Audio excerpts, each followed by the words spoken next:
Sveiki, čia yra e-commerce Talks. Pavadinimas sako, kad dažniausiai kalbame ir taip iš tikrųjų ir yra apie viską, kas yra naudinga elektroniniai komercijai. Šiandien šiek tiek kalbėsime ir apie kitus dalykus. Be abejo, tikriausiai prisijungia daug verslų, kurie vykdo verslą ne tik internete, bet ir fizinėje priekyboje, surinkinėja mokėjimus grinaisiais, kortelėmis ir vienu žodžiu prekiauja nuo prekystalio. Tai va, tai artėja gegužės pirmoji ir nebijoju, kad tie, kurie čia prisijungia, turėtų būti aktualios naujovės, aktualūs pokyčiai, todėl kad dabar va, kaip tik laukia vienas mėnuo, tai yra va, iki gegužės pirmosios, kai smulkieji Lietuvos verslininkai jau pradės dirbti su kasų sprendimais, kurie automatiškai teiks kvitų duomenys į e-kapos sistemį VMI. Ir naujausiais VMI duomenimis jos galės netgi tiksliau vėliau patikslinti vienas iš mūsų pranešėjų. Tai VMI duomenimis jau duomenys keliauja iš 32 000, netgi daugiau kasos aparatų ir kiekvieną savaitę padaugėja teikiančiųjų duomenys, tai yra pačių įmonių po 200, tai tikriausiai kasos aparatų netgi dar daugiau kiekvieną savaitę pradeda teikti. Bet žinoma, kad natūralu, kiekvienas pokytis kelia klausimų, kur nežinia, tai mes žmonės mėgstam kartais ir stereotipizuoti dalykus, kurti mitus. Ne viskas būna tiesa, kaip gali atrodyti iš pirmo žvilgsnio. Todėl mes darome šį webinarą, dėl to norime praturtinti jūs žiniomis. Ir čia ir susirinkome atsakyti į klausimus, išklausyti pirmiausia dviejų mūsų pranešėjų, tai yra Rolando Puncevičiaus, VMI operatyvios kontrolės departamento vadovo. Sveiki, Rolandai. Sveiki. Ir po Rolando, kai vyks Rolando pranešimas, vėliau atsakysime į klausimus, jam jau galite ir užduoti juos ir dabar. Tuomet kalbės Mantas Chodosevičius, Paysera POS produkto vadovas. Tai iš pradžių klausome Rolando, o tada Mantas, beje, Mantas vėliau tai tiesiog papasakos, kaip gali lengva būti ir kaip lengva fiskalizuoti kiekvieną pirkinių krepšelį, ar tai būtų atsiskaitimas už kavą, keltuvo nuomą, kilimą, ar galbūt dėduko nugarinę turguje. Bet pradėsime be abejo apie svarbiausius dalykus, apie šios pokyčius, tiesiai iš pirmų lūpų, iš valstybinės mokesčių inspekcijos. Ir Rolandai, pradedam tada nuo jūsų, galite pasidalinti prezentaciją ir tuomet. Tai sveiki dar kartą, ačiū Aleksai, kad pakvietėt į laidą ir tik noriu pasiteirauti, ar mano prezentacija matosi ekrane? Tai puikiai matosi ir girdisi labai gerai irgi. Tvarkoj, gerai, tai tada ir pradedame. Pačių kasos aparatų posistemis turbūt jau nekartą teko gerbėjiem dalyviam girdėti ir viešoje erdvėje. Startavo 23 metais, bet jo užuomazgos yra prasidėjusios prieš 10 metų. Labai trumpai keliais sakiniais pamėginsiu pasakyti, kam to reikėjo. Visų pirma, mes kaip mokesčių administratorius vykdydami kontrolę identifikavome ne vieną atvejį, kai kasos aparatuose būdavo integruojami tam tikri zaperiai ar fantomai, leidžiantis modifikuoti kasos aparatų užfiksuotus duomenis. Paprastai žmonių kalba pasakius, užfiksuojami duomenys vėliau būdavo koreguojami, pakeičiami, dažniausiai juos sumažinant, paleidus tam tikrą funkcionalumą, pavyzdžiui, atsiskaitimai grynaisiais pinigais, būdavo visa apyvarta sumažinama 20–30%, kas iš principo nesąžiningam verslui leidavo apeiti mokesčių sumokėjimą, realių pajamų deklaravimą ir savo ruožtu nesąžiningai konkuruoti su kitais rinkos dalyviais. Tai identifikavus buvo prieita prie sprendimų, kurie leistų užtikrinti duomenų vientisumą, nepakeičiamumą, atsekamumą. Vienas iš tokių elementų yra tiesioginis duomenų perdavimas mokesčio administratoriui. Kita sudėdamoji dalis tai yra visų duomenų, kurie yra fiksuojami kasos aparatais, pasirašymas viešuoju privačiuoju raktu.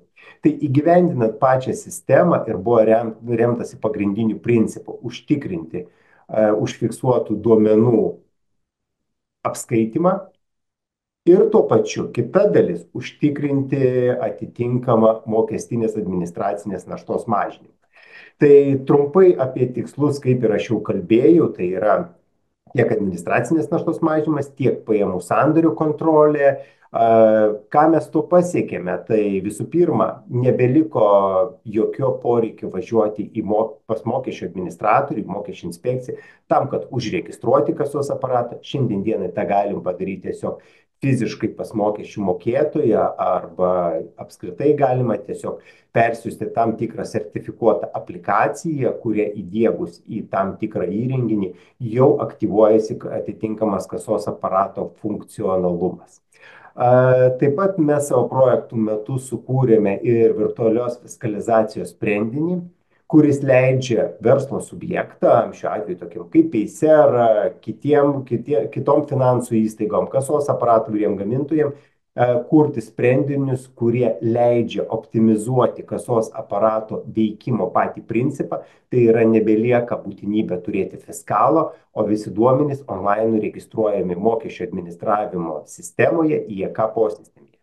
Tai, kaip minėjau, nors užuomazga prasidėjo maždaug prieš 10 metų, 2017 metais buvo pradėtas investicinis projektas, pasiruošimas, 2021 metais buvo mokesčio administravimo pakeitimas, kuris įpareigojo mokesčių mokėtojus tam tikrų etapiškumų, apie kurį mes dar pakalbėsime, pradėti naudoti kasos aparatus teikiančius duomenis mokesčio administratoriui.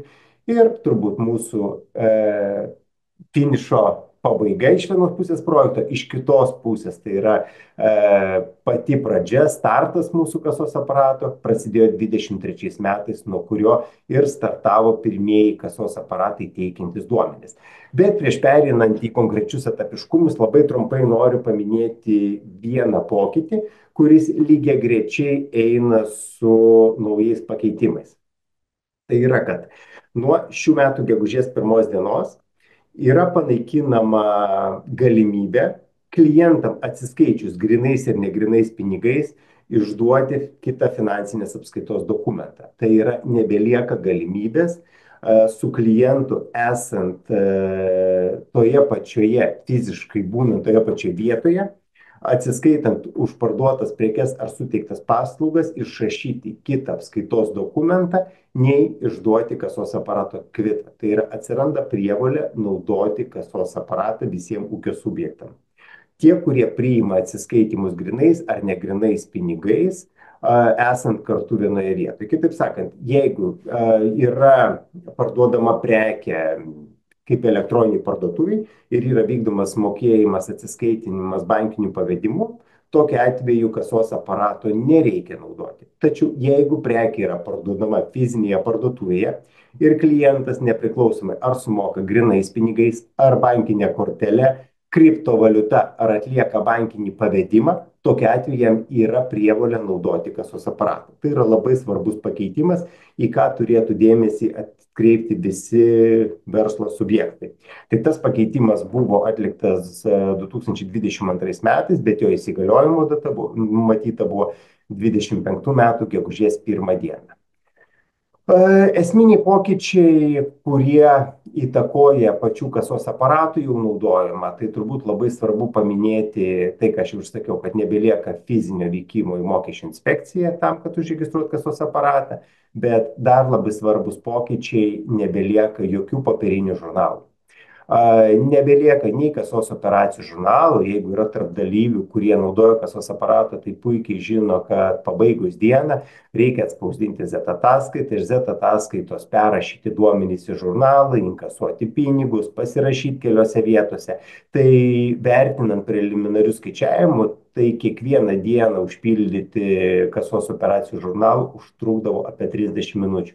Startavus su išmaniai mokesčių administravimo sistemos IEK posistemiu, tokių darbų nebeliko. Vienintelis darbas pabaigus dieną, tai yra suformuoti ar atspausdinti Z ataskaitą, nebūtinai turi būti spausdinama, bet duomenys automatiškai persikelia į mokesčių administravimo sistemą, arba tai yra pažymima, jeigu tai yra virtuali fiskalizacija sistemoje, kad pasibaigė diena ir automatiškai visi žurnalai yra suformuojami techninėmis priemonėmis ir nieko papildomai daryti mokesčių mokėtojų nereikia. Tik jeigu esant poreikiui, visada galima prisijungti prie K sistemos ir visus detalius duomenis, kiek buvo priimta atsiskaitimų grinaisiais, kiek kortelėmis, kokią dienos, mėnesio apyvartą ar tam tikro periodo, visada galima pasižiūrėti prisijungus prie IEK sistemos. Taip pat nebelieka ir jokio poreikio turėti techninį pasą, tokio kaip fiziškai atspausdinto, nes jisai yra sugeneruojamas IEK sistemoje ir jisai yra skaitmeninis ir jį visada galima rasti prisijungus prie IEK sistemos. Diegiant patį projektą buvo sukurti tam tikri funkcionalumai valstybiniai metrologijos inspekcijai, kuri šiandien dienai atlieka kasos aparatų ekspertų funkcijas.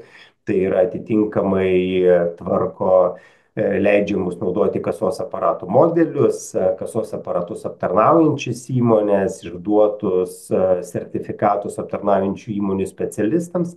Jie šiandien dieną tai daro prisijungę tiesiogiai prie IEK sistemos. Taip pat labai svarbu pažymėti, kad pati nauda verslui ir mokesčių administratoriui, tai efektyvesnė pajamų apskaitimo kontrolė, tai yra sudaroma galimybė mums kaip mokesčių administratoriui, bet tiek ir pačiam verslui peržiūrėti kasos aparatais užregistruotus atitinkamus duomenis, generuotis elektroninį kasos operacijų žurnalą, taip pat ir turėti visas ataskaitas, kurios yra susiję tiesiogiai su vykdomis ūkinėmis operacijomis. Tik šitoje vietoje turbūt aš paminėsiu, kad vienas toks esminis momentas, kas diegiant projektą buvo iš anksto sutarta, kad į IEK sistemai bus perduodami tik tam tikri duomenys, tai yra ne detalūs duomenys, tai yra neperduomi duomenys apie pačią ūkinę operaciją ir jos turinį, bet perdoma informacija tai, kas yra susiję su pajamomis, tai yra pajamų suma ir atitinkamai pridėtinės vertės mokestis, priklausomai ar tai ūkio subjektas yra pridėtinės vertės mokesčių mokėtojas, ar nėra pridėtinės vertės mokesčių mokėtojas. Tai tam tikra tik informacija dalinė perduoda, bet to mums kaip mokesčių administratoriui, vykdant priežiūrų kontrolę, šiandien dienai pilnai pakanka ir iš kitos pusės neapsunkinamas tiek duomenų perdavimas papildoma informacija, tiek užtikrinti ir duomenų tam tikrą konfidencialumą jau pačių ūkio subjektų lygmenyje. Dėl ko mums svarbu turėti IEK, tai viena iš pagrindinių sąlygų, ką aš jau ir paminėjau, tai yra svarbus pajamų apskaitimas, teisingas mokesčių paskaičiavimas ir sumokėjimas, kas padeda iš šešėlių ištraukti nesąžiningų verslų nesumokėtus mokesčius, nedeklaruotas pajamas, o tai padeda vėlgi mums užtikrinti pajamų surinkimą, kas iš esmės tiesiogiai prisideda ir šiandien dienai labai aktualaus mums visiems svarbaus klausimo, tai yra gynybos finansavimo. Trumpai žadėjau paminėti apie etapus, taip pat etapiškumas buvo suskirstytas į 4 dalis, tai 23 metų sausio 1 dieną prievolė naudoti kasos aparatus atsirado ūkio subjektam, kurie savo veikloje naudoja kompiuterinius kasos aparatus. Kodėl buvo pasirinktas toks reikalavimas, kad būtent kompiuteriniam kasos aparatam, nes jie yra lengviausiai modifikuojami, jų iš esmės nereikėjo keisti, į juos buvo integruotas papildomas saugos modulis ir duomenų perdavimo modulis, kas iš principo užtikrino, kad duomenys perduodami iš jau naudojamų kasos aparatų ir jų nereikėjo įsigyti naujų. Antras etapas buvo siejamas su pridėtinės vertės mokesčių mokėtojais visais, tačiau buvo tam tikros sąlygos, kad šių mokesčių mokėtojų metinė apyvarta turi būti didesnė negu 300 000, tai yra 2021 metais. Tai tie ūkio subjektai turėjo pradėti naudoti kasos aparatus nuo 2023 metų lapkričio 1 dienos. Trečias etapas buvo siejamas su ūkio subjektais, kurie veikloje naudojo tam tikrus kasos aparato modelius, kurie dėl vienokių ir kitokių priežasčių buvo išbraukti iš leidžiamų naudot sąrašo. Tai tikrai nebuvo kasos aparatai, kuriais buvo nustatyti manipuliavimai, nes mes tokius iš karto uždraudžiam naudoti kasos aparatus, bet tai buvo kasos aparatai, kurie neturėjo kasos aparatų jau aptarnaujančių įmonių, kurie buvo seni ir nebuvo palaikomi naujomis technologijomis. Tai jų pabaigos data buvo 24 metų gegužės 1 diena ir tie ūkio subjektai, kurie naudojo, pasijungė mano jau minėtų periodiškumų. Ir paskutinė data, apie kurią mes dabar daugiausiai šiuo metu kalbame, tai yra 25 metų gegužės 1 diena.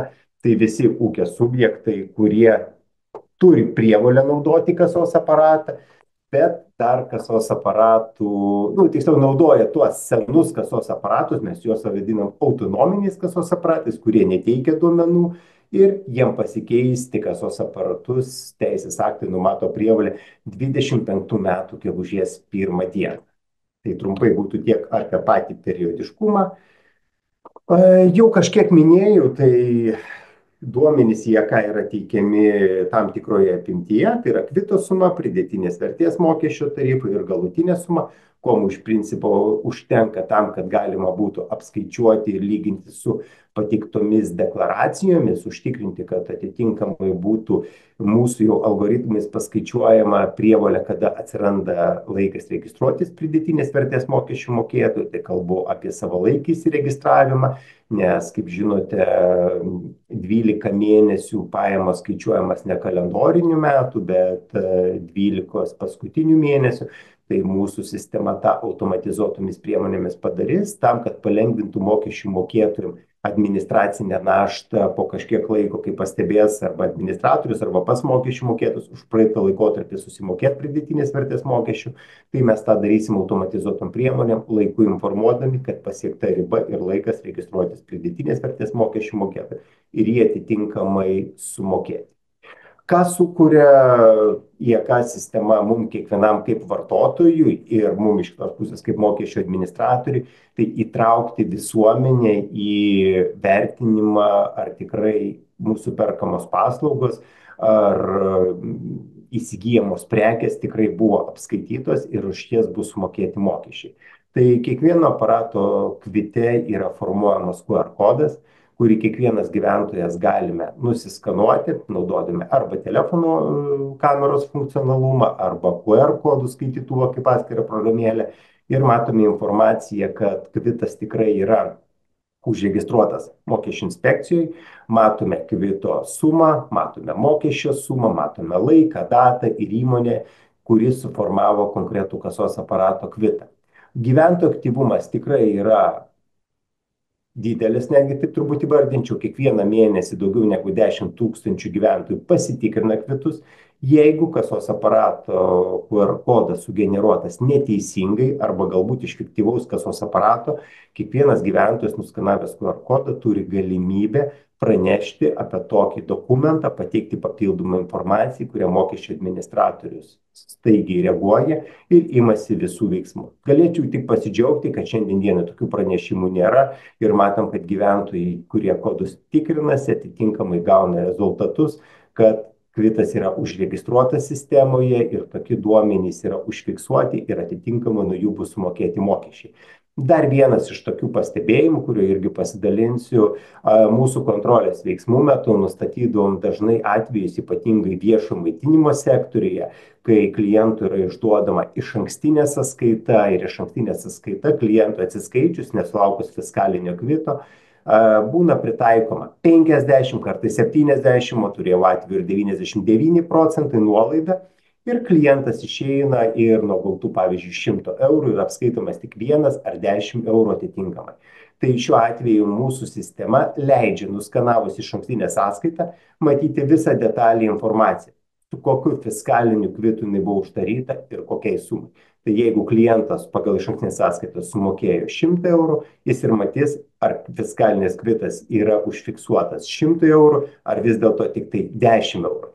Tai viena galimybė klientui tą matyti, o iš kitos pusės mūsų sukurti algoritmai tokius atvejus mums leidžia iš karto identifikuoti ir pritaikius tam tikrus automatinius vėlgi algoritmus savo kontrolę nukreipti tikslingai tos ūkio subjektus, kurie galimai vengia apskaityti visas gaunamas pajamas. Tai kitaip sakant, sistema dalinai automatizuoja tam tikrą rizikingumo vertinimą, kuris padeda efektyvinti mūsų veiklą ir nukreipti savo išteklius ir resursus būtent nesąžiningai mokesčių mokėtojai, kurie bando konkuruoti mokesčių sąskaitą.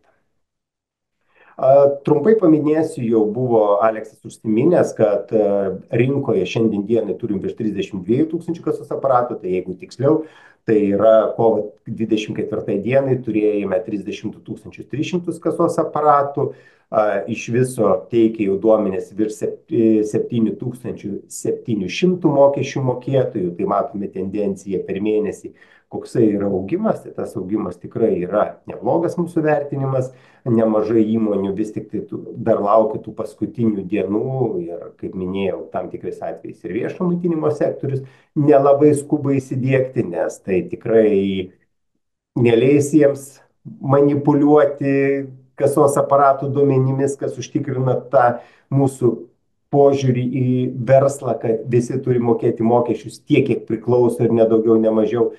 Tai šitoje vietoje skiriame ypatingą dėmesį, kad visi savalaikiai įsidiegtų pačius sprendinius. Trumpai paminėsiu keliais sakiniais apie kasos aparatų tipus. Tai šiandien dienai startavo sistemai mes turime dviejų kasos aparatų tipus. Tai arba kasos aparatai su saugos moduliu, kurių šiandien dienai verslas renkasi daugiausiai. Yra pasirinkę 97% naudotojų ir turi galimybę rinktis iš 39 modelių ir 3% renkasi virtualią fiskalizaciją, kur šiandien dienai rinkoje yra 12 modelių, iš kurių galima rinkti. Trumpai pasakysiu, dėl ko šiandien dienai didesnė dalis renkasi su saugos moduliu, nes atitinkamai jie turi ženkliai didesnius klientų srautus.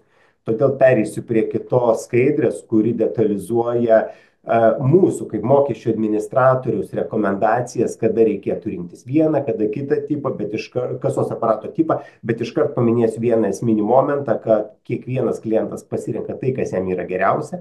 Tai rinktis kasos aparatą su saugos moduliu mes rekomenduojame verslams, kurie turi didelius klientų srautus ir kur nėra reikalingas pastovus interneto ryšys. Šiuo atveju kasos duomenys yra fiksuojami iki duomenų perdavimo į kasos aparato saugos modulyje ir prievolė duomenys perduoti yra vieną kartą per 24 valandas. Jeigu yra tam tikros techninės kliūtis, tada duomenys reikia perduoti vieną kartą per 72 valandas. Bet jau tik tam tikrais atskirais atvejais. Klientui kvitas yra išduodamas tik tuomet, kai jis yra pasirašomas duomenų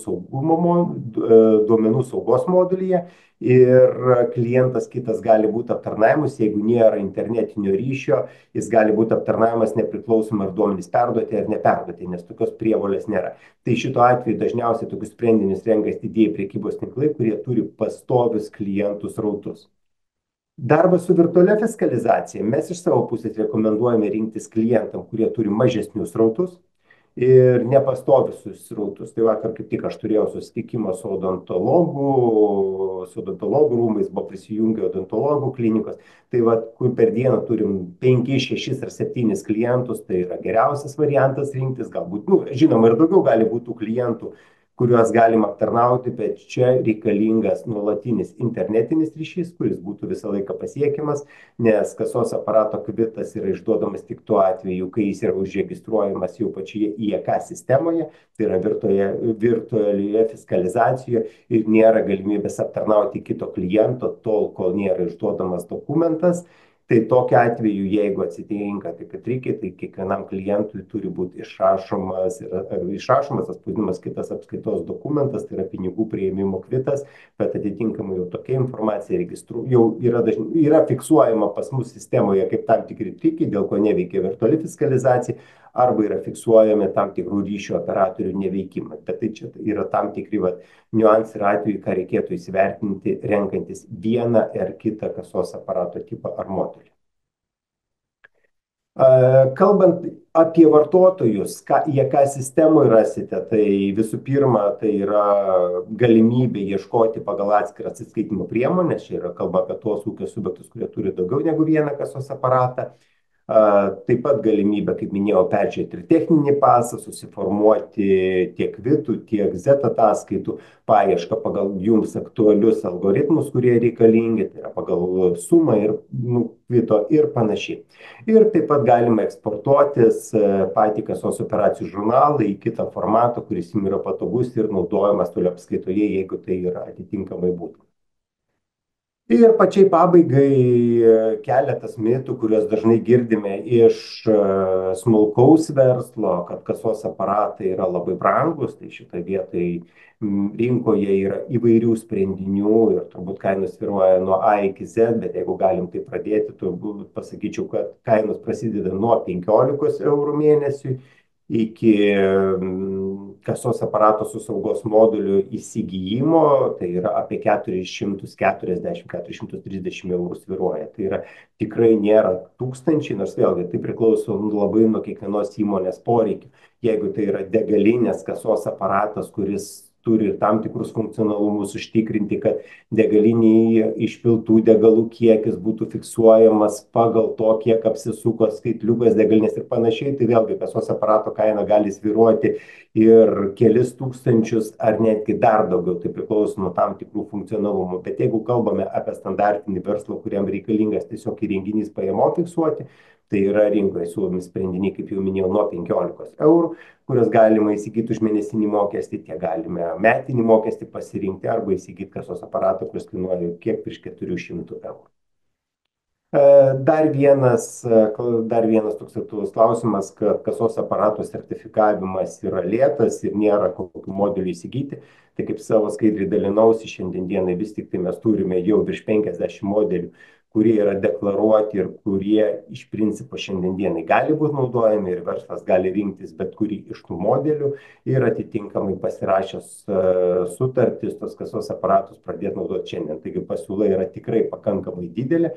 Kaip minėjau, 39 modeliai, kurie yra su saugos moduliu ir 12 modelių, kurie yra su virtualia fiskalizacija. Tai šitoje vietoje patiems ūkio subjektam naudojantiems kasos aparatus nėra svarbus sertifikavimas, o sertifikavimai yra atsakingi patys mokesčių mokėtojai, kurie atlieka tą sertifikavimą, tai yra kasos aparatus platinančios įmonės ir atitinkamai, jeigu būtų nustatyti vienokie ir kitokie kasos aparatų netitikimai, ši našta ištaisyti netitikimus ir pas klientus vėlgi gula ant aptarnaujančių įmonių pečių.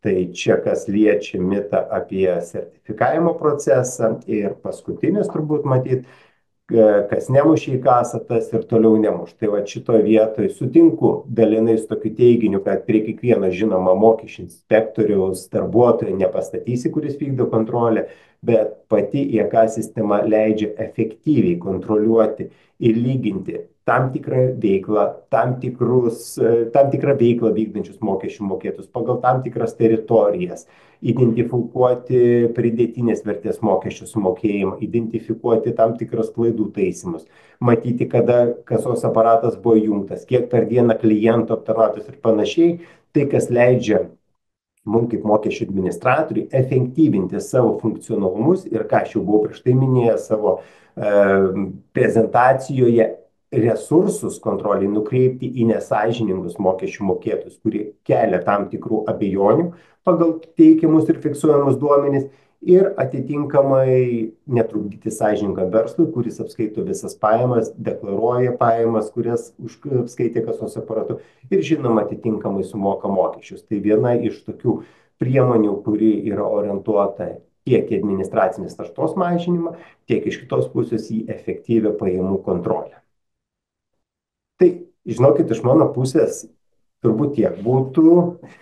Tai aš savo prezentaciją nuimu nuo ekrano ir turbūt Aleksas padės man su klausimais, turbūt juos kažkiek įgarsindamas, kiek aš jų galėsiu iš čia atsakyti.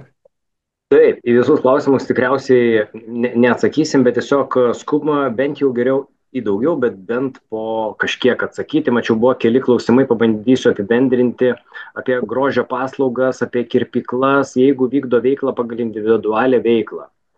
Sumoka grinaisiais pirkėjas už paslaugą, ar tai grožio atstovam taip pat reikia turėti kasos aparatą? Klausimas.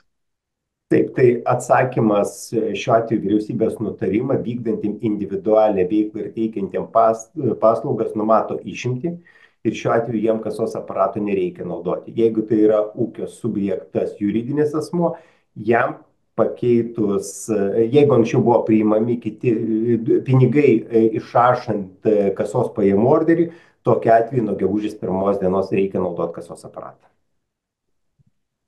Taip, Emilis klausė, pinigų prieimimo kvitai nuo gegužės, ar jie bus negaliojantis, jeigu bet kasos aparato įmonėje nėra iš viso? Jeigu yra priimami atsiskaitymai grinais ar negrinais pinigais iš klientų, būnant toj pačioj vietoj, kur teikiama paslauga ir parduodamas prekes, kasos aparatą būtina naudoti. Pinigų prieimimo kvitai gali būti naudojama tik tai pas klientą atvykus į vietą ir suteikus pas jį paslaugą. Taip, Vietoje Emilis. anksčiau buvo galima rašyti, jeigu toje pačioje vietoje buvo įmonės kasa, galima buvo išrašyti kasos paėjimo orderį. Tai šitos galimybės vyriausybės nutarimai nenaudot kasos aparatą nuo gegužės 1 dienos nebelieka, reikia pradėti naudoti kasos aparatą, jeigu netaikoma jokia kita išimtis. Apie išimtis kaip tik irgi. Ar dirbant su verslo patentu, Deividas klausė, reikia kasos aparato? Vėlgi tai priklauso nuo tam tikrų aplinkybių, jeigu tai yra vykdoma prekybos veikla tokia ir tai yra prekiaujama ne laukia, tai kasos aparatas yra reikalingas naudoti, jeigu tai yra teikiamas paslaugas arba laukia, tai tada kasos aparato nereikia naudoti. Čia reikėtų pasitikslinti dar pažiūrėti vyriausybės nutarimą 2002 metų 1283, 23 punktai yra numatytos išimtis, kada nereikia. Tai va, vykdant individualią veiklą, teikiant paslaugas, prekiaujant laukia, ten yra išimtis pasakyta, kada nereikia naudoti kasos aparatų. Kadangi iš tikrųjų labai daug klausimų yra apie tai, kokiai įmoniai reikia, kada nereikia, gal netgi būtų galima kokią nuorodą įmesti arba pasakyti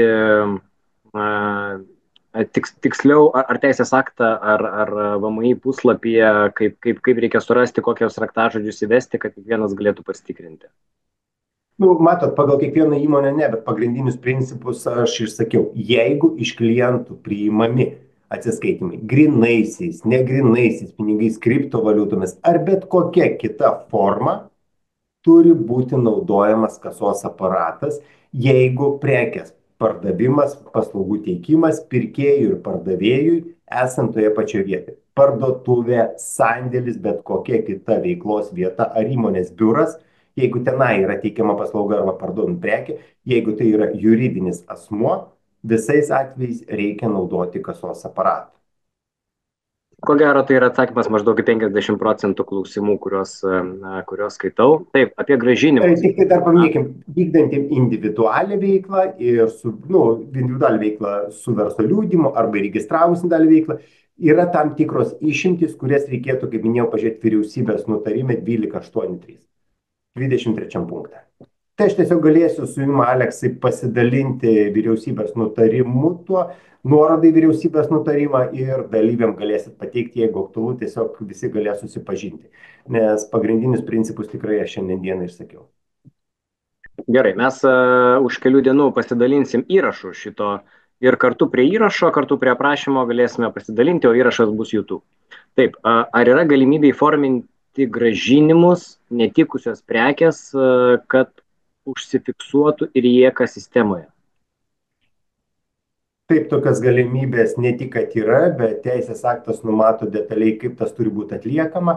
Ir tai yra du funkcionalumai. Vienais atvejais, jei kasos aparatas leidžia, tai galima padaryti tiesiogiai iš pačio įrenginio, kitu atveju prisijungus prie IEKA sistemos. Taip,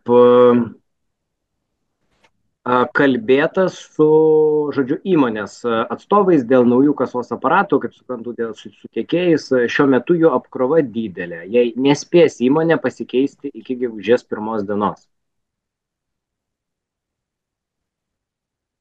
Tikriausiai problema, kad tiekėjas negali pateikti. Jo, tik aš matyt paminėsiu, kad tiekėjų rinkoje daug yra virš 50 modelių, visada galima kreiptis į kitą tiekėją, bet vėlgi, mokesčių administratorius laiko vadovaujasi protingumo principu.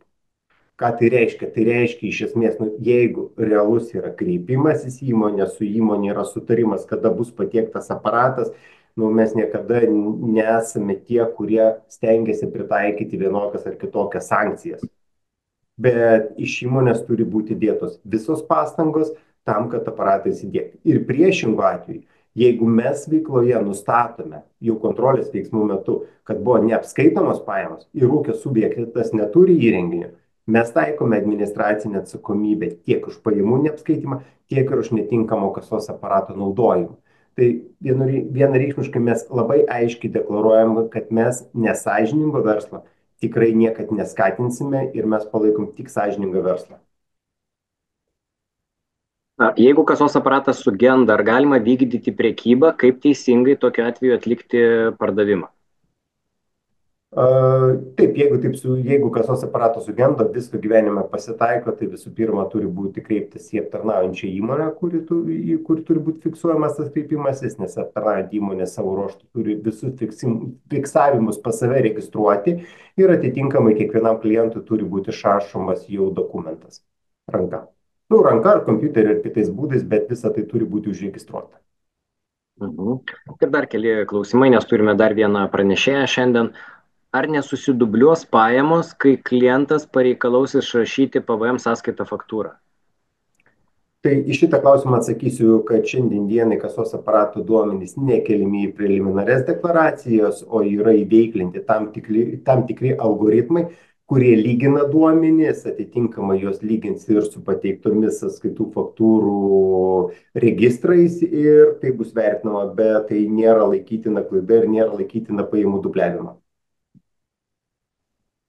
Taip, gerai. Ir dar vienas klausimas, ar taksi veiklai irgi reikia? Taip, Taksi.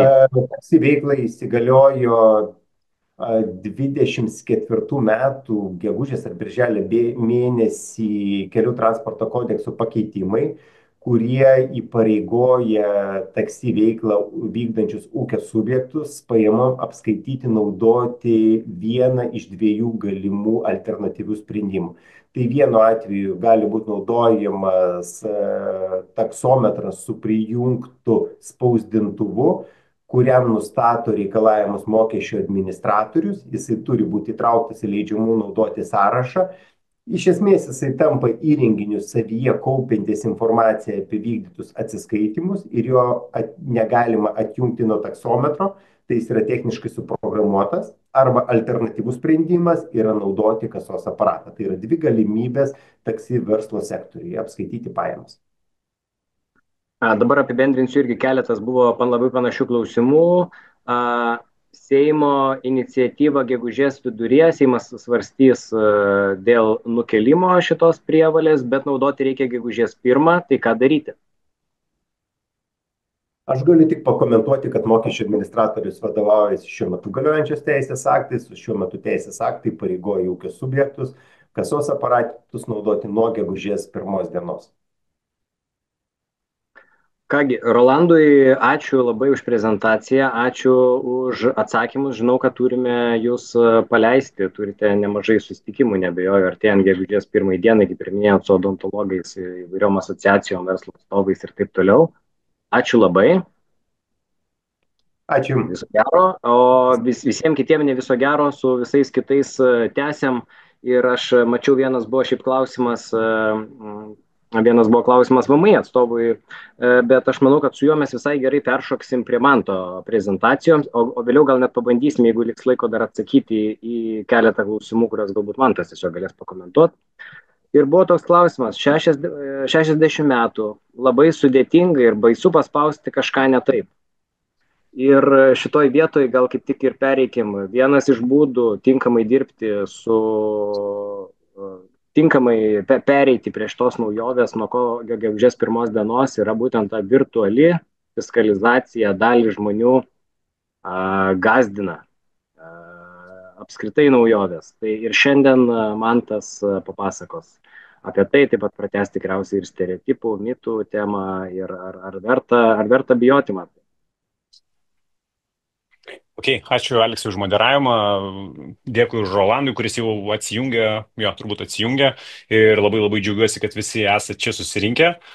Turbūt antras klausimas, ką norėjau, tiksliau, pirmas klausimas, mane girdit turbūt, ką aš čia dabar šneku. Gerai, viskas, good. Tai turbūt, tai prezentaciją aš to įjungsiu. Turbūt tą klausimą aš po prezentacijos ir atsakysiu, tai yra dėl 60 metų ir visų kitų džiaugsmų ir liūdesių ir baimių. Gerai, tuoj pasidarinu. Turbūt, Aleksai, gal tu dar norėsi kažką pasakyti dėl šito klausimu? Dar man jau Taip, šnekėt. šito klausimu aš dar norėčiau šiek tiek pasakyti ir apie IEKA, ir apie VMI, ir apie įvairias inovacijas, naujoves ir kitus mažmeninės prekybos ir ne tik prekybos verslui aktualius dalykus. Vyks prekybos festivalis Retail, organizuoja verslo žinios, kasmetinis didelis festivalis, į kurį susirenka prekybininkai, logistai ir taip toliau. Tai su kodu Paysera brūkšnelis apačioje, tas brūkšnelis apačioje yra reikalingas, Paysera brūkšnelis apačioje POS, jį įvedę galėsite gauti 30% nuolaidą bilietui. Renginys balandžio 2 dieną, kur beje bus taip pat ir Mantas gyvai, kurio pranešimą netrukus girdėsite, bus Paysera standas, kur ten galėsite ir virtualią kasą išbandyti, ir savitarnos terminalus įmokų surinkimui.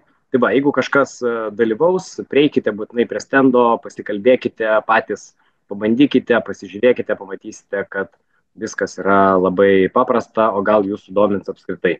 Turėti tiesiog savitarnos terminalą ir jums net bus nereikalinga pačiam dirbti su ir virtualia kasa. O kas ta virtuali kasa, tada viskas grąžinu toliau Mantui. Mantas ant scenos, jisai toliau papasako. Gerai, tai tada teskim, aš pabandysiu labai trumpai, greitai papasakoti ir kad taip sakant, nesusukti proto. Kasa debesyje, kaip prisijaukinti. Tai kas yra iš tikrųjų virtuali fiskalizacija? Kas tai? Tai yra vienas, kaip jau Rolandas ir minėjo, vienas iš metodų, kaip gali būti duomenys perdodami į VMI IEK posistemį. Virtualios fiskalizacijos grožis turbūt yra tas, kad jisai veikia realių laikų, tai yra kartu ir grožis, ir kartu ir prakeikimas, nes kaip suprantat, kad interneto buvimas yra pastoviai būtinas. Bet grožis yra tas, kad visi duomenys keliauja realių laikų ir nėra jokios problematikos, kad kažkas kažkur užstriks ir bus kažkokių duomenų nesutapimų su buhalterija ar bendrai su visais fiskaliniais duomenimis ar su tom pačiom minėtom sąskaitom faktūromis ir jų dubliavimais. Turbūt kaip galima būtų taip gražiau įsireikšti, tai yra virtuali fiskalizacija, tai yra skaidrumo, lengvumo ir užtikrintumo turbūt standartas, aš taip galėčiau tai pavadinti. Aišku, aš neobjektyvus šitiem dalykam, tai viską, kaip sakant, priimkit su žiupsneliu, kaip ten, with grain of salt, tai yra druskos. Kaip išduoti fiskalinį kvitą, naudojant virtualią kasą? Tai iš tiesų procesas yra labai paprastas. Mačiau net tarp klausimų, kad buvo klausimas, ar įmanoma kompiuterį naudoti. Taip, iš tikrųjų su virtualios fiskalizacijos sprendimu šią akimirkai jūs esat neįpareigoti jokiam įrenginyje. Ką tai reiškia, kad jeigu jūs taip sugalvojat šiandien atimti iš savo vaiko planšetę ir sakot, viskas, šiandien aš bandysiu daryti verslą, paėmėt vaiko planšetę, įsigijot pas mus ar išsinuomojot kortelių terminalą ir jūs esat pilnai įgalintas naudotis virtualios fiskalizacijos, tai yra kasomis paremtomis virtualia fiskalizacija. Ką tai reiškia, kad jums ten užteks tik tai užregistruoti mus į VMI IEK kaip kasų administratorių,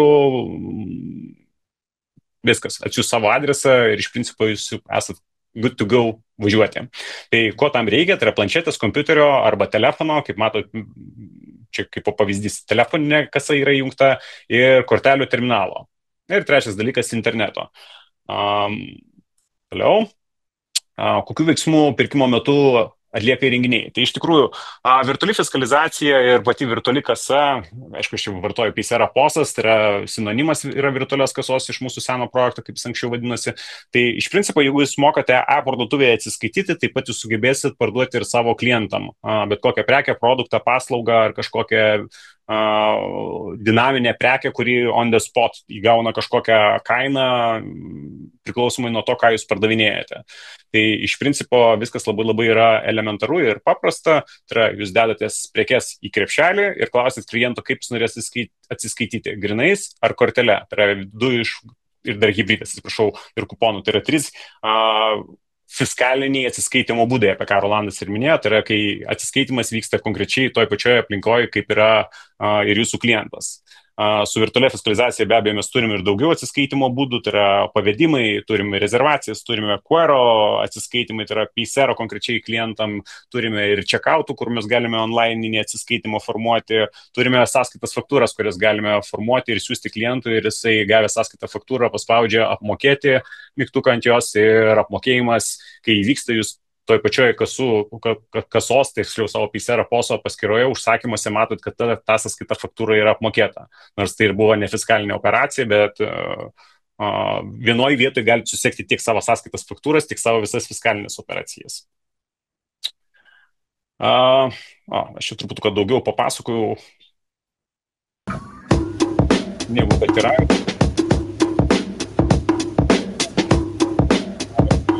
Esate matę, tai šitame video matosi, kad pasimta yra planšetė ir kortelių terminalas tuo pačiu tarnauja kaip printeris ir tuo pačiu kaip kainoženklis. Ką tai reiškia, kad jūs turit kainoženklį, turit printerį, turit kortelių atsiskaitimo terminalą, kuris leidžia tiek grinais, tiek kortelę atsiskaityti. Taip pat jūs galite iš terminalų naudoti, tik tai šią akimirką mes dar vis tobulinam savo aplikaciją, kad jinai greičiau ir maloniau klientui veiktų. Po kiekvieno atsiskaitimo, ko skiriasi turbūt nuo saugos modulio, tai yra virtualios fiskalizacijos būdu, jūs iš karto tą pačią akimirką jūsų klientas gali pasitikrinti kvitą, ar jis yra legičiai užregistruotas ir ar teisinga buvo legiti kasa naudota ir ar kvitas yra šią akimirką deklaruotas VMI. Ką po pirkimo galima iš tikrųjų daryti su Paysero posu ir virtualia fiskalizacija. Aišku, virtuali fiskalizacija jau atlikus post factum visus veiksmus, jūs galite pačioje Paysero pose turėti daugiau funkcionalumo, tai ką aš jau iš tikrųjų užsiminiau, tai yra sąskaitas faktūras įsirašinėti, susikurti klientam kurti įvairiausio tipo nuolaidas, tiek krepšelio lygmenį, tiek lojalumo lygmenyje, atsiskaitimai prie kasos, tai yra identifikuojant klientą, tai yra pagal jo vardą, kodą ar kažką kitą identifikatorių, kokį jūs patys susigalvojate. Ataskaitų pjūviai, kuriais jūs galite klientų, tiksliau net ne klientų, o savo verslo dinamiką stebėti, tai yra kuriom dienomis yra pas jūs daugiau pardavimų, kokių produktų daugiau pardavimų ar kokių kategorijų. Kategorijos, kas būtų, mačiau irgi komentare, buvo vienas, ar galima bus skyrius kurtis, tai pas mus tie skyriai vadinami yra ne skyriai su kategorijomis, kai jūs tam tikrą prekių diapazoną susidedat į tam tikrą kategoriją ir galite filtruotis ataskaitose ir matyti, kiek pardavimų gavot per kategorijų tam tikrą segmentą arba per produktus. tą patį jūs galite atlikti, kaip ir minėjau, iš tikrųjų, ar kompiuteryje, ar planšetėje, ar tam pačiam terminale. Tai yra patogumo klausimas. Pardavimus galite atlikinėti per planšetę, grįžęs namo prie kompiuterio prisėdęs galite susižiūrėti visas savo ataskaitas ir visus savo bendrai fiskalinius duomenis ir visus jūsų buhalterinius duomenis, kurie jums yra aktualūs, arba juos sujungti su su buhalterinė sistema, kad tie duomenys sėkmingai realių laikų arba dienos pabaigoje nukeliautų jūsų buhalterių programinė įranga, informacinė įranga ar kitką, ką jie naudoja, tam, kad visa apskaita būtų teisinga. Kodėl patogu naudoti mūsų sprendimą, tai turbūt čia mes išskiriam 3 dažniausiai skausmą ir džiaugsmą jaučiančias dalis versluose, tai yra vadovai, buhalteriai, kasininkai. Aišku, čia turbūt mes galėtume daugiau pridėti dalykų, tai yra finansininkai, likučių menedžeriai ir panašiai. Bet esminis dalykas, kad iš tikrųjų tai yra vadovui, tai yra labai svarbus momentas dėl to, kad jis gali stebėti savo verslo dinamiką visuose savo pardavimo taškuose ir jam nereikia kažkur prisijunginėti į kiekvieną kasą, žiūrėti, kas ten įvykę, ar atvažiuoti į kiekvieną tašką, kai visi realių laikų gali kiekvieną savo tašką stebėti. Ta pati duomenų analitika, kontekstualūs duomenys, kurie leidžia suprasti, kas darosi kuriam taške ir kur gal kažkuriam taške darbuotojai geriau jiems sekasi, kitam taške prasčiau ir iš to daryti kažkokias interpretacijas. Ta pati vagysčių prevencija, kur kasininkai galimai kažkur kažko gal neįmuša, ar dar kažkur kažkas pradingsta, kuris realių laikų tokius dalykus gali susižiūrėti. Tas pats su buhalterija, tai kai kurie mūsų buhalteriai, net ką reiškia kai kurie, pradžioje visada yra naujas dalykas, buhalteriai būna išsigandę, kaip čia viską gali lengvai susirasti, o tiksliau atvirkščiai, jie visada laukia Z kažkokios ataskaitos, ar kad jūsų vadovas Z ataskaitų ar žurnalo nuotrauką ir tada jie pagal tai susižiūri. Šią akimirkai buhalteriam gal truputų daugiau darbo atsiranda dėl to, kad jie turi galimybę patys prisijungti ir patys tos duomenys išsiparceliuoti, susipjaustyti ir įsitraukti. Ar Z ataskaitos, ar X ataskaitos, ar suminės, ar išsamios ataskaitos formai, ar tiesiog pasimti mūsų ataskaitų bloką ir ataskaitų bloką susižiūrėti padieniui visą informaciją ir atsisiųsti savo patogiam formate, šią akimirkai CSV, ir susidėti į Excelį ar į kitą Excelio tipo programinį įrangą. Toliau, kasininkam turbūt pats esminis ir svarbiausias momentas, kad labai lengvai ir greitai sistema yra perprantama, nes, kaip ir minėjau, jeigu parduotuvėje nors iki esate kažką pirkę, tai problemos visiškai jokios jums niekada nebus. Aš kaip mėgstu palyginti, kad jeigu jau mokat Gmail'u naudotis ar Facebook'u ir jeigu dar Word'u mokat naudotis, tai su mūsų kasa turbūt amžiaus cenzė, žinau, kad turėjom ir man rodos dar turim žmonių, kurie 72 metų berods naudojasi vienoje valstybinėje įstaigoje ir viskas jiems patiko ir tiko ir sakė, nežinau, viskas labai paprasta.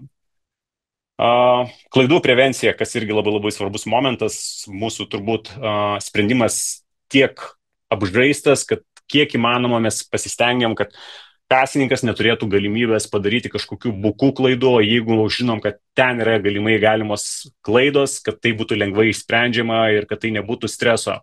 Aš atsimenu save turbūt prieš kokių 15 metų, kai man pirmą kartą teko atsistoti prie kasos aparato, tu bijai, tiesiog bijai. Tai šitie dalykai apspręsti daugiau mažiau ir pastoviai tobulėja, čia turbūt gal pats didžiausias grožis mūsų sistemos. Toliau, mažos sąnaudos, iš tikrųjų pakankamai, mes paskui dar prašoksim vieną momentą, bet tikrai tai yra pakankamai mažos sąnaudos, nes jums nereikia, kaip ir minėjau, investuoti savo pinigų į kažkokią specializuotą sistemą, kuri iš tikrųjų yra skirta tik tai vienam ir vieninteliam darbui, tai yra trekinti fiskalinius duomenius ir ateityje, jeigu jūsų verslų kažkas nepasiseka, jūs lieka tik tai su fiskaliniais įrenginiais, printeriais, o verslo pradžioje tai yra labai svarbus bootstrapo momentas, kad nepasidaryti didesnių investicijų, kad jums šią akimirką reikia. Taip pat nėra pas mus stebuklingų aktyvavimo, logotipo keitimo mokesčių, nėra išlaidų remontui, dėl to, kad mes kiekvieną mielą dieną remontuojam, tobuliname, todėl mūsų sprendimas yra, grubiai tariant, immortalizuotas ir nepasenstantis ir kiekvienas klientas, kuris naudojasi su kiekviena diena, gerai, nemeluosiu, ne su kiekviena diena, su kiekviena savaitė vis kažkokį naują funkcionalumą pamato, kuris juos nustebino, o kai kuris kartais išgąsdina. Nes reikia kai ką išmokti, kai ką atsijungti, kai ką prisijungti. Nėra plombų, nėra laidynų, nėra visokių kitokių dalykų, kas mechaniškai galėtų būti stipriai pažeidžiama. Tai yra įranga, kurią jūs pasirenkat, jūs naudojat, jūsų kompiuteris, jūs įsaugot, ar jūsų planšetė, tai yra jūsų įrenginiai, su kuriais jūs dirbat. Tai ką jau ir užbėgau, tinkame turime įrangą. Vienintelis turbūt dalykas, ką jūs turite čia akimirkai, mėnesinį mokestį ir poreikį internetui. Teisingai, yra laiminga buhalterė. Turbūt, kad čia dar kartą turbūt pasikartoju apie funkcionalumus, tai funkcionalumus sąskaitos faktūros pas mus egzistuoja, likučių kontrolė, grąžinimai visi minėti, atsiskaitimai kortele, grinais, natūralu, kad jie turi būti, užsakymų stebėjimo istorija, tai yra jūs galite pasižiūrėti, ką vienas vadybininkas pasiliko, kokius komentarus prie to užsakymo, gal sąskaita faktūra ten susigeneravo ties to užsakymu ir buvo fiskalinė operacija, o gal grąžinimą reikėjo atlikti, o gal tik tai likučio atstatymą, nes iš tikrųjų klientas grąžino prekę arba vice versa, grąžino pinigus, bet prekės negrąžinot arba grąžino ir pinigus ir prekę, visokiausių atvejų. Taip pat galite rezervuotis, kaip ir minėjau, išsiųsti sąskaitas faktūras, kur toj pačioj vienoj sistemoje per vieną langelį pas jūs vyksta ir pardavimai, ir tie patys pajamavimai, tai yra ir likučio kontrolė, kas sumažina galimas klaidas. Taip, dažniausiai užduodami klausimai, aš juos greitai pabandysiu prabėgti, nes dažniausiai viena iš dažnų klaidų būdavo, kad bankai ar kitos kortelių terminalų įstaigos jums duodavo kortelių terminalą ir sakydavo viskas, vėliava tau į rankas ir eik prekiauti. Iš tikrųjų, kortelių terminalas nėra lygų kasai, Todėl su mūsų sprendimu mes stengiamės, turbūt mes praeitais metais ir pristatėm pirmieji, ir tikrai nepameluosiu, kad turbūt pirmieji Lietuvoje, dar tuo metu mes net ir Peiserui nebuvom, tai yra, kai kortelių terminale, tu kortelių terminalą gali naudoti kaip kasą, tai yra virtualios fiskalizacijos pagalba. Tai, kaip ir minėjau, turbūt esminis dalykas, ką mes ir edukuojam savo klientus, kad jeigu gaunate kortelių terminalus, visada teiraukitės, ar tai yra integruota su IAK ir ar pačiam terminalė tai yra, ar tai yra su saugos moduliu, ar tai yra su virtualia fiskalizacija, nes, kaip ir minėjau, kortelių terminalas nėra lygų kasai. Kas jį naudojant kasos pačiamus interneto? Iš tikrųjų, turbūt didesnis klausimas, ar bus elektra, nes internetas šią akimirkai, jeigu nepameluosiu, 4G aprėptis, man rodos, yra 98% Lietuvoje. Tai praktika rodo, turėjom prieš kokius gerus pusę metų, tiksliau aš asmeniškai turėjau situaciją, kada mes su žmona važiavom į Vilnius Klaipėdą ir tiesiog man reikėjo iš technologinės pusės vairuojant, tiksliau, ne aš tą dariau, bet vairavau ir žmona turėjo už mane patestuoti mūsų partnerių kortelių terminalų atsiskaitimo būdą ir tuo pačiu atsiskaičius pavykus atsiskaitimui, tuo pačiu ir fiskalizacija įvyko. Tai, kaip ir minėjau, greitis nėra problema, esame ir miške bandę atsiskaitimus demo aplinkoje, problemos ir miške nebuvo. Tai didesnė problema iš tikrųjų yra, kur gauti elektros, kai reikia elektros.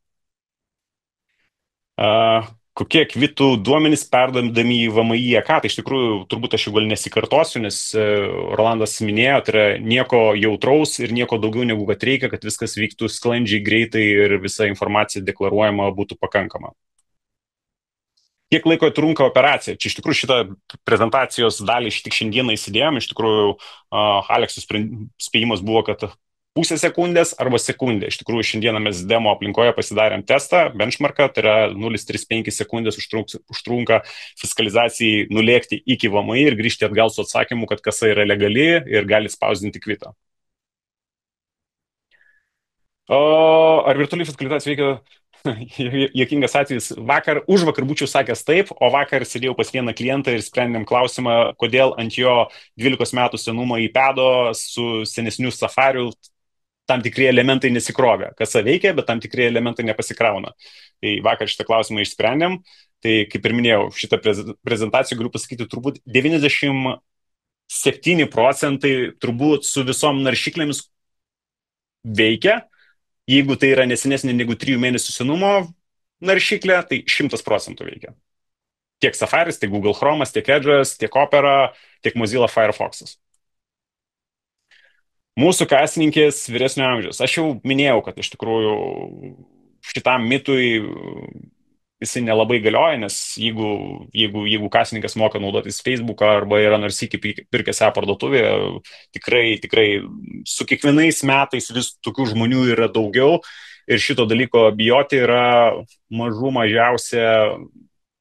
Mes negalim to bijoti, nes po 20 metų aš būsiu tas pats, po 20 metų būsiu tas pats vyresnio amžiaus žmogus.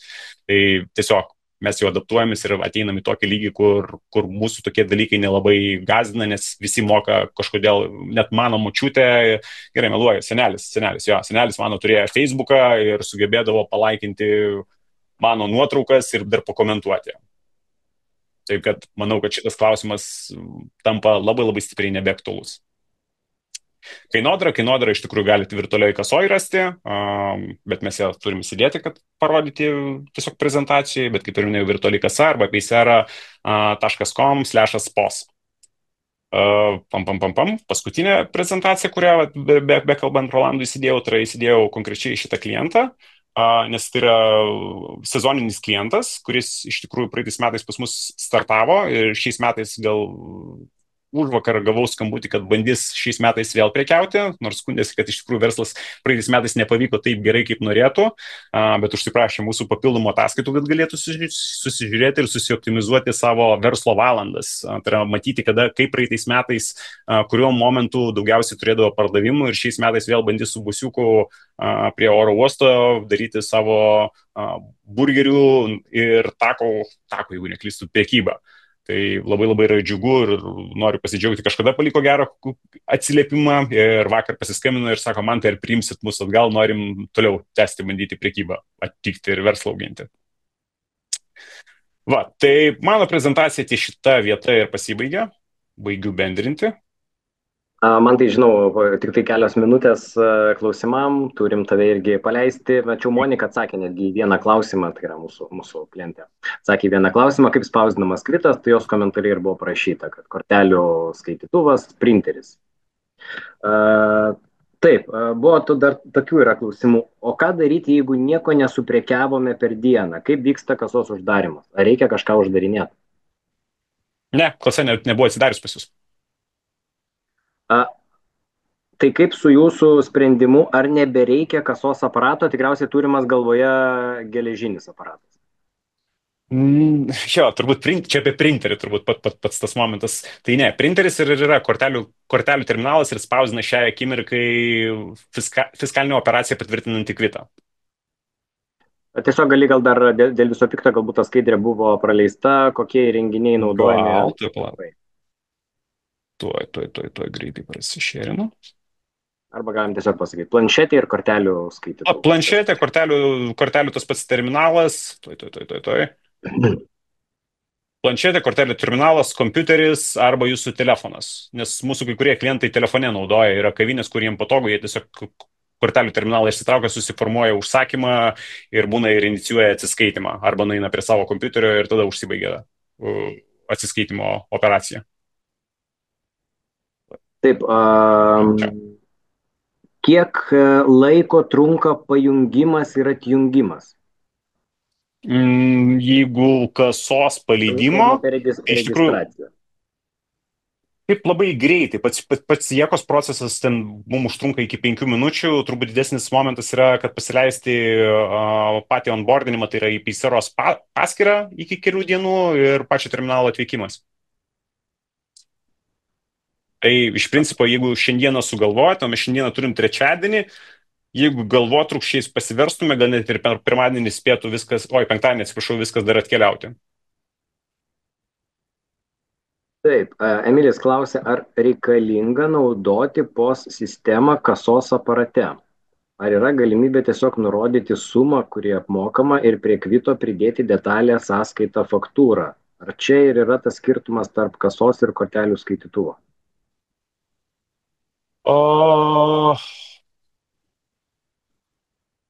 Galvoju, kaip geriau atsakyti, nes POS sistema ir yra iš tikrųjų kasa.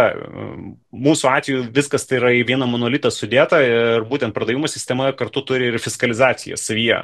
Ir kortelių terminalo integracija, tai yra ta POS dar vadinama, nes kiti POS vadina POS terminalas yra, jeigu taip organizmas teisingai šnekėtume, ir POS sistema. Tai POS sistema yra softas, o POS terminalas tas, kas prie to softo, tai yra programinės įrangos eina. Tai šią akimirką pas mus viskas yra suintegruota ir atsiskaitant fiskaliniu būdu turi būti kvitas išduotas, kaip minimum kvitas, arba jis pavaizduotas, arba QR formoje atiduotas, kad klientui jisai būtų pateiktas. Nes dažniausiai vis tiek paskutinis momentas tai yra tas vadinamas, jeigu neturi klientas telefono ar neturi kažkokio pašto, įsivaizduokim, nes yra tokių atvejų, kur teiginių, kad neturiu pašto, todėl kvito negaliu pasimti, todėl atspausdinimas yra paskutinė linija, ką tu turi atiduoti klientui, tai yra, kad jisai bent kažkokioj formai gautų kvitą. Aišku, žinot, kad kvitai visi išdeginėja. Sujungiu 2 klausimus į vieną apie integracijas. Ar turės sąsają su Shopify sandėliu ir ar įmanoma susijęti prekes su Verskis? Ir dar apie Robolaps buvo minėta, tai Robolaps, Shopify, Verskis. Šią akimirką pas mus jau yra paruoštas publikinis API-us, tai yra, ką tai reiškia, kad tas, kas nori, gali darėtis į Shopify iš karto integracijas. Šią akimirkai oficialių integracijų mes kol kas nesame Shopify pradėję. Dėl Verskis, iš tikrųjų mes su Verskis nesame pabendravę, dar planavom, nežinau, ilgokai planavom ir reikėtų pasibendrauti ir pasižiūrėti, kas apsiims šitą temą, ar mes darysim, ar Verskis pasidarys, kam greičiau, nes šiaip pas mus yra API-us, todėl pas mus kai kurie klientai tiesiog patys pasidaro gerokai greičiau, negu kad mes atliepiam. Būna daugiau mes API-ų patį paekstendinam tam, kad galėtų daugiau duomenų pasiimti ar kažkokią kitokią informaciją. Grįžtant prie Robolapsų, irgi ta pati situacija, su jais dar bendrausim, bet irgi yra API-us ir čia tiesiog tai yra laiko klausimas, nes paskutinį kartą su B1, kai integraciją darėmės, tai užtruko iki savaitės laiko. Tai šią akimirką tiesiog su Verskis ir Robolapsais ir Shopify neturim, bet tai yra API-us, jeigu klientai nori, gali greitai pasidaryti integraciją. Gerai, ačiū Mantai. Aš žinau, turi bėgti. Žinok, aš Ačiū. dar turiu, dar galiu, jeigu yra kažkokių labai labai labai klausimų, dar galim keletą prašokti. Dar gal. Gerai. Be abejo. Ar Gal aš gal pažiūrėsiu, gal kažką įdomesnių, kažką. Irgi klausė dar kartą apie integraciją. Ar galima sujungti su apskaitos programa, kad pardavimus vykdytų per apskaitos programą? Na, šiuo atveju neminima jokia programa, bet... Ok, supratau klausimą. Ne, šią akimirkai tai yra pagal fiskalinį reglamentą negalimas dalykas dėl to, kad fiskalizavimas turi įvykti, tai yra sertifikuotoje programinėje įrangoje. Tai aš suprantu, kad yra noras ten, tarkim, per Agnumas, B1, Robolapsai tie patys inicijuoti atsiskaitimą ir iš karto, kad viskas background'e nukeliautų ir praktiškai terminale suma ir tuo pačiu ir fiskalinis atsiskaitimas. Tai šią akimirkai tas dalykas nėra... manau, ir ne tik šią akimirkai, bet tai nėra legalu. Taip, bet kas šitoje vietoje gali, gal turbūt turėčiau jo patvirtinti, tiksliau patikslinti, gali atkeliauti suformuotas užsakymas, kurį paskui prisijungus galima tiesiog mokėjimą jau priimti ir atlikti fiskalizavimą ir atsiskaitimą kortelę ir grinais pačiai postpaysera.com. Mačiau prašymą dar kartą Vilniaus skaidrės, tai tiesiog galite Google surasti Paysera post arba virtuali.lt arba tai gali dar kartą pasidalinti.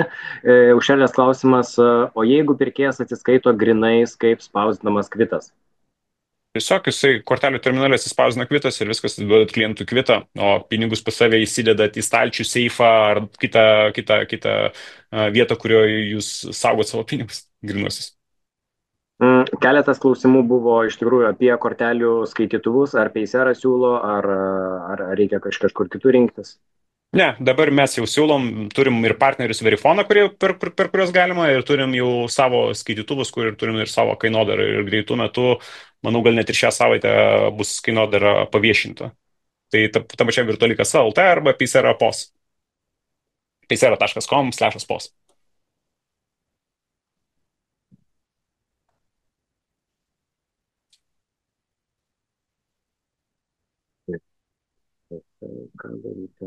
Taip, čia buvo klausimas iš tikrųjų Rolandui apie jeigu prekyba vyksta kartais mugėse, reiškia tikriausiai nenuolatinė. Ką daryti? Geras klausimas. Tai iš principo kaip ir reikia vėl žiūrėti pagal reglamentą, ar neįkrenta į išlygų sąrašą, vienas momentas, bet jeigu yra prekiaujama ne tik mugėse, o prekiaujama kažkur ir dažniau, tai faktas, kad kasos aparatas turi keliauti. Tai yra, įsivaizduokim, kad yra, nežinau, kažkokia kavinė, kurios dažnai kavinės ką daro, tai yra kalėdinė prekyba, kas yra kaip į mugės išėjimas, ar į tas pačias kaziuko mugės, ar jūros šventės, tai vis tiek jį vežasi kasos aparatą, nes tai yra bendra apskaita, nes, tiesiog kitaip tampa pačiam verslui per daug net sudėtinga, vadinkim taip. Jolanta tikslinasi, natūralu, kaip vis tiek mūsų webinarai skirti daugiausia elektroniniai prekybai. Ar prekiaujant elektroninėje parduotuvėje reikalinga kažkokia sąsaja, kad nukeliautų duomenys realių laikų į VMI? Kaip, prekiaujant e-parduotuvėje vyksta savitarnos procesas. Ką tai reiškia? Kai savitarnos procesas vyksta, tai nėra fiskalinis atsiskaitimas. Savitarnos proceso metu jūs privalote per e-parduotuvėje suteikti klientui sąskaitą faktūrą už atsiskaitimą. Tai čia tarp dokumentus, kuriuo jūs apsidengėt, kad gavot pinigus iš fizinio asmens, ar juridinio asmens, ar fizinio. Tai sąskaitą faktūrą išsirašo ir paskui jūs buhalterijai tą pačią sąskaitą faktūrą priduodat arba iš karto į SAFą turi keliauti. Taip pat, nežinau, ar klausimas tau čia tikriausiai labiau buvo Rolandui, bet gal žinosi. Turgaus prekeivis prekiauja lauko sąlygomis kartą per savaitę. Su verslo liudijimu, ar taip pat turės turėti kasos aparatą, jeigu Ar galima atsakyti šitą klausimą, ar visgi paliksi mokesčių Čia, inspekcijai? čia, čia turbūt jo, čia išlygų klausimas yra turbūt vienintelis momentas, mes turim tikrai ne vieną klientą, kurie vat, prekiauja tik tai mūgėse, tai yra mūgių prekyviami, pas mus gal tokia kategorija yra. Tai iš tikrųjų jie pasiemė mūsų Paysera posą ir jiems tiesiog yra paprasčiau dėl to, kad jie turi kortelių terminalą ir net per tą patį kortelių terminalą ar telefoną dabar bijau sumeluoti naudoja ir vykdo prekybą. Ir jiem gerokai paprastesnis dalykas dėl to, kad apskaita gerokai lengviau tvarkosi. Nu, nereikia su popieriai žaisti ir išrašinėti, nes nu, ne kiekvienas klientas prašo, nu, būkim bėdini, bet teisingi, ta prasme, mūgėje, kad paprašytų, kad būtų išrašytas pinigų priėmimo orderis, nu, ne kiekvienas to prašo, o kai paprašo, tada atsiranda situacija, tai kad net būtų tos problematikos, yra paprasčiau tiesiog naudoti mūsų Paysera posą šiuo atveju ir jeigu klientas prašo kvito, atspausdina kvitą, o jeigu neprašo ir sako, gal galit paštu atsiųsti, kas yra labai labai dažnas atvejis ir dažnėja, paštą įvedat ir išsiunčiat klientui. Nes gal pirko šaukštą su garantija 5 metų, nežinau. Kągi, ačiū tada, ačiū pranešėjams, jau atsijungusiems iš webinaro Rolandui Pucevičiui ir Mantui Chodusevičiui iš Paysera POS.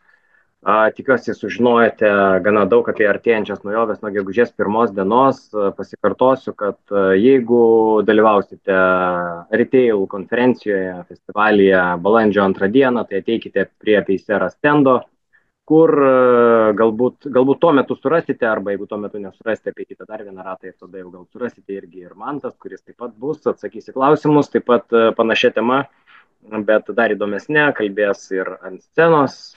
Tai va, su kodu Paysera _ apačioje POS bilietą į renginį, į retail gausite su 30% nuolaida. Geros visiems dienos, gerų pardavimų, skaidrios prekybos ir išsirinkite labiausiai jūs tenkinantį ir tinkantį jūsų būtent verslo modelių sprendimą. Geros visiems dienos, gerą vakarą, iki. Ačiū ir iki.